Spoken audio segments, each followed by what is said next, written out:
அருட்பெருஞ்சோதி அருட்பெருஞ்சோதி தனிப்பெரும் கருணை என்ற நேரமெல்லாம் இனிதான கருணை உயரே காலமெல்லாம் நினைந்து இருப்போ நெஞ்சிலே பதிந்து நின்று நீங்கள் அருள் புரியே அருள் பெரும் சோதி அருள் பெரும் சோதி தனம் நிறைந்த சோதியை நினைக்கின்ற போதெல்லாம் தவயோகம் பெருகி நலத்தினில் குறையில்லால் கருணையில் வளர்ந்து செயலில் நிலைத்த செல்வங்கள் பெருகி அன்பால் நினைக்கின்றவர் உள்ளத்தில் அமரே அருள் பெரும் ஜோதி அருள் பெரும் ஜோதி தனி பெரும் கருணை அருள் பெரும் ஜோதி அன்பால் வாடாதிருந்து வழிதனை காட்டி நிலையால் நமக்கு நெஞ்சிலே பதிந்திருக்கும் பதிபூரணம் ஆகிய நிலையை காண அருள் புரிவார் அன்பால் இணைந்து அண்ணாமலையார் மலையினில் அடிவாரத்தில் அமர்ந்து குருநாதனிடத்திலே நம்மை என்னை புண்ணியம் செய்தோமோ அனைவரும் நின்று இதை பாடவும் வைத்து கேட்கவும் வைத்து இனிமையான சொல்லினில் மனதினில் கேட்டு நம்மள் பர்க்கம் அமர்ந்து குருநாதன் இருக்கும்படியான கருணையில் வளர்த்து உலகெல்லாம் கண்டு அதை சொலித்து கேட்கும் மனதினில் பதிந்து தனமான உள்ளம் தவமாகியிருக்கே அண்ணாமலையாருடைய அருளாலை பெருகி உயர்கதி அடைய வைப்பார் உள்ளமும் நிறைய வைப்பார் கனிந்த கனியாக்கி வைப்பார் காலமெல்லாம் நமக்கு துணையாய் அருளோடு பொருளோடு புகழோடு தனத்தோடு தவத்தோடு நிலைத்த கருணையோடு நம்மளை வைத்தேன் பாராட்டி சீராட்டி ஊராட்டி நம்மளை பார்த்து மகிழ்ந்த நம்மள் அருள் பெரும் சோதி ஆனந்த ஜோதி நமக்கு அருள் பெருக வைப்பார் குருநாதனுடைய அருளாலை இந்த பாடலை கேட்பவர்க்கெல்லாம் துன்பமில்லார் வழி கிடைத்து வாழ்க்கையில் முன்னேற இடம் கிடைத்து அவர்களுடைய சங்கூதிகள் எல்லாம் சன்மார்க்கத்தில் அமர்ந்தருள் புரிவார் அருள் புரிவார் என் காலத்திலேயும் எவ்வாறு குறையும் வராமல் இருந்து நேர்மையான வழக்கில் அவர் பேசி நலம் பெற்று வாழ அருள் தருவார் அருள் பெரும் சோதி அருள் பெரும் சோதி உண்ணாமலையும் ஆளும் அண்ணாமலையும் அருளால் பெருக வைப்பார் நமக்கு அருளால் பெருக வைப்பார் ஆறுதல் கூற வைப்பார் திருச்சிற்றம்பலம் ஆறுதல் நீங்கள் கூறி வைத்த அமுதை தேடி ஐயானந்தத்தை பெருக்கி வைத்த எங்கள் அருள் பெரும் ஜோதி நலம் பெற்று வாழ வைத்தருள் பெரும் ஜோதி எங்கள் நிலையெல்லாம் மாற்றி வைத்து நேர்மை கதி கொடுத்த எங்கள் அருள் பெரும் ஜோதி சோதி அருள் பெரும் சோதி வருகின்ற குழந்தையை அனைத்தையும் கூட்டி வைத்து வாழ வைத்தவன் நிலையான பொருளவே சிந்தித்தருள் புரிந்த செல்வமே மறக்கத்தான் முடியுமோ உங்களை நினைந்து நாங்கள் அயக்கத்தான் முடியுமோ ஆற்றல் நெஞ்சினில் அமர்ந்ததை இனி மாற்ற முடியுமோ அருள் பெரும் சோதி சோதியின் சோதி ஜோதி ஜோதி ஜுயம் ஜுயம் ஜுயம் சோதி ஜோதி ஜோதி பரம் பரம் பரம் பராபரம் பரம் பரம் பரம் ஜோதி ஜோதி ஜுயம் ஜுயம் ஜுயம் ஜோதி ஜோதி ஜோதி பரம் பரம் பரம் அப்பேற்பட்ட பொருளை நம்ம எப்படி மறக்க முடியும்? சாதம் கிடைக்க கேட்குற நேரமெல்லாம் ஊட்டி விடக்கூடிய குழந்தைகள் வாடாமல் இருந்து பார்த்த என் பெருமான் வள்ளல் பெருமாள் ஒருவர் தான் பார்த்தேன். அனைவரும் காட்சி கொடுத்து சொல்லுவாங்களே தவிர நம்ம பெருமான் நேரடியாகவே கொடுத்தவர்கள். இன்னைக்கு கடுமையான பசி, அருட்பெருஞ்சோதியை சொன்னால் உடனே பசி நீங்கிடும். அன்னபூரணியை கூப்பிட்டு உடனே சாதத்தை கொடுக்க செய்யிட்டா வாட்டு போயிடுவா, நின்று கொடுக்க மாட்டா. அன்னபூரணியம்மாளை சாமி கூப்பிடும்போது ஒடியாருவாவா. அவ்வளவு ஒற்றுமையாக துணையாக இருந்தவோ சுவாமி அருட்பெருஞ்சோதி கூட. நிலைதானமாக இருக்கக்கூடியவர், நேர்மையாக வளரக்கூடியவர், தானமாக செய்திருக்கக்கூடியவர், தவத்தை பெருக்கி கொடுக்கக்கூடியவர், 8000 கோடி சீவனையும் வாட விடாம பார்த்த நம்ம அருட்பெருஞ்சோதி. அருட்பெருஞ்சோதினா சாதாரணப்பட்டதல்ல. அருட்பெருஞ்சோதியை நினைத்து நீங்கள் தண்ணியை தூக்கி ஊற்றி விளக்கு போட்டீர்கள்னா உடனே எரியும். நாளையே வேணாலும் பாருங்க, இன்னைக்கே வேணாலும் இப்போ வேணாலும் தண்ணியை கொண்டு வாங்க, போட்டு விட்டால் விளக்கு எரியும். அப்பேற்பட்ட அருட்பெருஞ்சோதி அவங்க என்ன செஞ்சாங்கன்னா எல்லாரும் கிளாஸில் எண்ணெயை வச்சுக்கிட்டு ஊற்றி ஊற்றி புள்ளக்காடு விளக்காடெல்லாம் சுற்றி இருந்து போட்டிருக்காங்க. இவங்க பதக்கன்னு செம்பில் தண்ணி வந்துருக்கு, தூக்கி அதை ஊற்றி அந்த விளக்க போட்டா சாமி அது தண்ணி சாமி அப்படின்ச்சா ஒரு புள்ள எரியட்டது காட்டுச்சு. என்ன அந்த தண்ணீர் தான் இன்னும் அங்கே எரிஞ்சுக்கிட்டு இருக்குன்னு சொன்னான். நம்ம அங்கே போகலை, வடலூரில் அவங்க போட்ட விளக்கு. இந்த விளக்குகளெல்லாம் அவங்க போட்டது. வானத்துக்கும் பூமிக்கும் எரியக்கூடிய விளக்கு யார் போட்டது? ராமலிங்க சுவாமி வள்ளலார் போட்ட விளக்கு. பேர்பட்ட அருள் பாய்ந்த ஒரு சுவாமி. திருச்சிற்றம்பலம் உங்கள் எல்லாத்தையும் பார்க்கறது நமக்கு ரொம்ப மகிழ்ச்சி. அப்பன் சுவாமி குருநாதனை சொன்னது ரொம்ப மகிழ்ச்சி.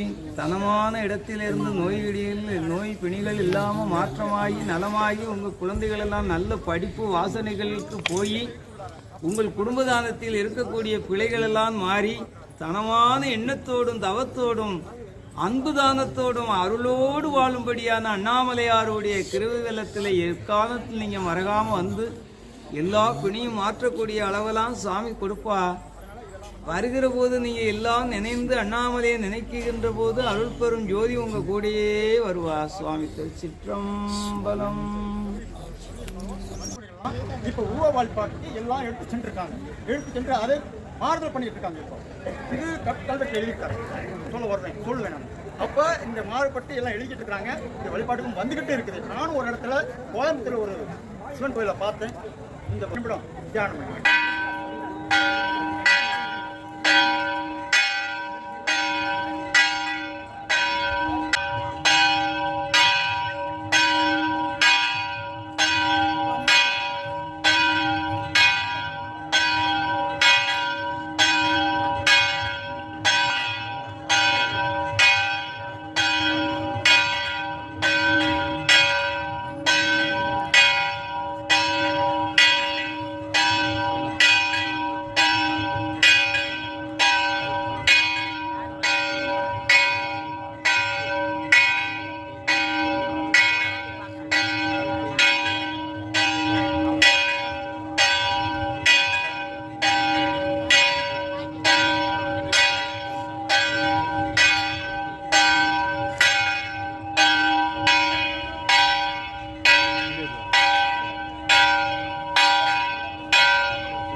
அருட்பெருஞ்சோதி தனிப்பெரும் கருணை அருட்பெருஞ்சோதி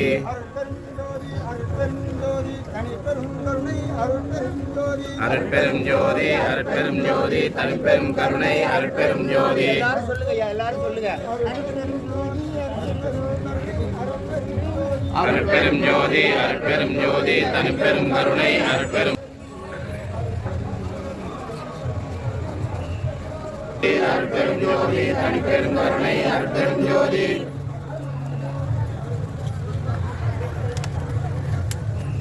அருட்பெருஞ்சோதி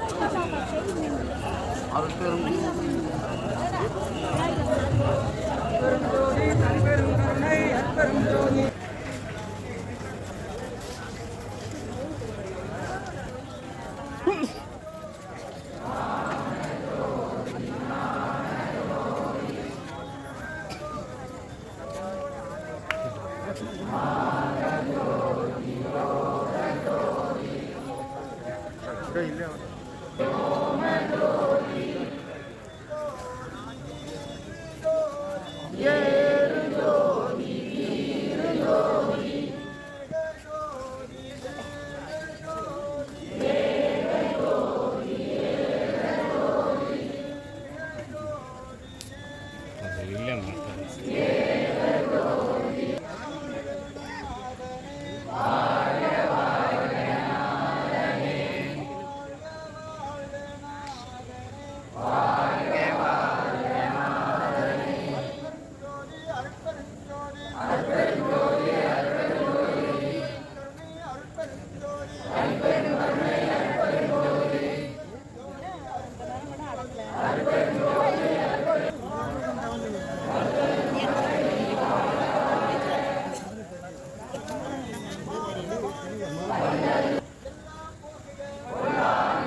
அருட்பெரும் ஜோதி அருட்பெரும் ஜோதி தனிப்பெரும் கருணை அருட்பெரும் ஜோதி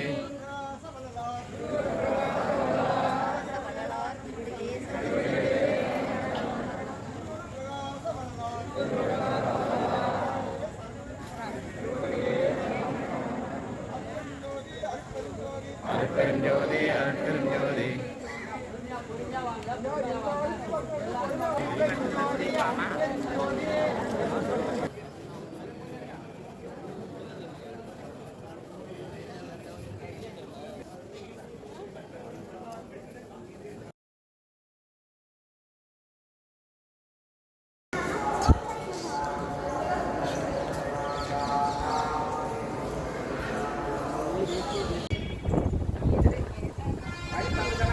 నవగ్రహాల్లో ఇది ఒకటి ఇది ఒకటి నవగ్రహాలు అయితే இப்போனா பிறப்பு இல்லை இறப்பு இல்லை. இந்த டெக்னிக்கல் தான், இந்த ரகசியத்தை தான் வள்ளலார் கண்டுபிடிக்கிறார்.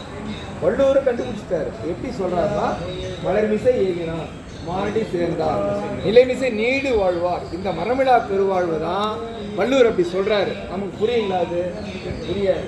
வள்ளலார் எளிமையாக சொல்றாரு. எனக்கு இறப்பு வரல, மரணம் வரல, சாவு வரல. ஏன் வரல, எதுக்கு வரல? எல்லா உயிரும் என் மாதிரி பார்த்தேன், எல்லா உயிரும் இறக்கம் வச்சேன், எல்லா உயிரும் அன்பு வச்சேன்.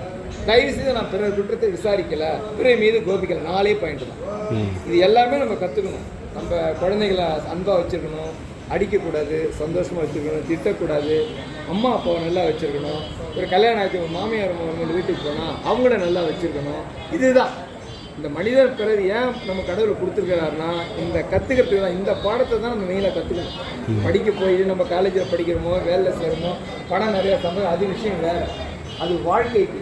ஆனால் நம்ம வந்து இந்த கல்வி தான் மெயினாக கற்றுக்கணும். இதுதான் வள்ளலார் என்ன சொல்ற, சாதாரண கல்வி அப்படின்றது. இது எவ்வளோ பேர் படித்தாங்க பாருங்க. இதுதான் ஆமாம், இதுதான் கற்றுக்கிட்டோம்னா ஒரு அற்புதமான பிறப்பிய அற்புதமான ஒரு பிறப்பை நம்ம கடவுள் கொடுத்துக்கிறார். ஏன்னா இதனால தான் இவ்வளோ உயிர்களை ஏன் கடவுள் படைக்கிறாரு அப்படின்னா நமக்காக தான். ஏன் இது ஆடு ஓடுது, மாடு ஓடுது, காக்கா ஓடுது, நம்ம தான் சொல்கிறோம். இறைவனை பொறுத்தவரையும் எல்லாமே உயிர் தான். அந்த உயிர் இறக்கம் தான் நம்ம மைனாக பார்க்கணும். போயிட்டே இருக்கோம். நம்ம கண்ணுக்கு ஒரு ஆடு அடிப்படுது, ஒரு மாடு அடிப்படுது, நம்ம பார்த்துட்டு போயிட்டே இருக்கக்கூடாது. நம்ம வீட்டில் ஒன்று அது மாதிரி இருந்தால் நம்ம இருப்போம்மா, எவ்வளோ ஆர்வமாக போயிட்டு ஹாஸ்பிட்டலுக்கு சேர்க்காதுங்களா? இந்த மாதிரி செய்ய என்ன வந்துருந்தாலும் நம்ம வினைப்பதிவு கை. அதாவது என்ன சொல்றாரு, ஊழியர் பெருவழி ஆவல மற்றொன்று சூழல் தான் முன்னுரிமை வள்ளுவர் சொல்றாரு. அந்த ஊழி வந்து பெருசு இல்லைங்களா, அதே உடைச்சி எறியலான்றார். ஆழ்வினை உடமையில அருமை உடைத்தென்று அசவாமை வேண்டும், பெருமை முயற்சி தருன்றார். இதை செய்ய என்ன தெரியலாம், சூரியனை கண்ட பணி போல நம்ம வினைப்பதிவு தான் நீங்களே. ரெண்டாவது, நம்ம எந்த விஷயம் நம்ம செஞ்சாலும் நம்ம மனதுக்கு நியாயம் உள்ள கருத்தை தான் நம்ம செய்யணும். நியாயம் இல்லைன்னு வச்சுக்கலாம், நம்ம ஃப்ரெண்டு, நம்ம அம்மா அப்பா அவங்க கூட தப்பு பண்ணிட்டா கூட அந்த நியாயத்தையாக பேசணும். இதை நம்ம சார்ந்தவங்க அப்படின்னு சொல்லி நம்ம அவங்க சப்போர்ட்டாக பேசணும். அப்படியே பேசி நம்ம நடந்திருந்தா கூட நம்ம இறைவன் என்ன சொல்லணும், இதை நான் தெரிஞ்சோ தெரியாமல செஞ்சுட்டேன், தயவு செய்து மன்னிச்சிங்க, இது தொடர்ந்து இனிமேல் வராது, நீங்கள் விண்ணப்பம் வைங்களேன், உடனே சரி. ஆனால் அடுத்த நிமிடம் வந்துட்டு இதுதான் வள்ளலார் ஏன் அந்த நிலையை அடைஞ்சாருன்னா, குழந்தை பருவத்திலே பசினா என்ன, இதை நம்ம கண்டுபிடிக்கணும். வைத்தியம்னா என்ன, எத்தனை மொழியை சொல்லி கேட்பாரு. இறந்தவங்களை எழுப்பி இருக்கிறாரு. அது நிச்சயமா நடக்கும்.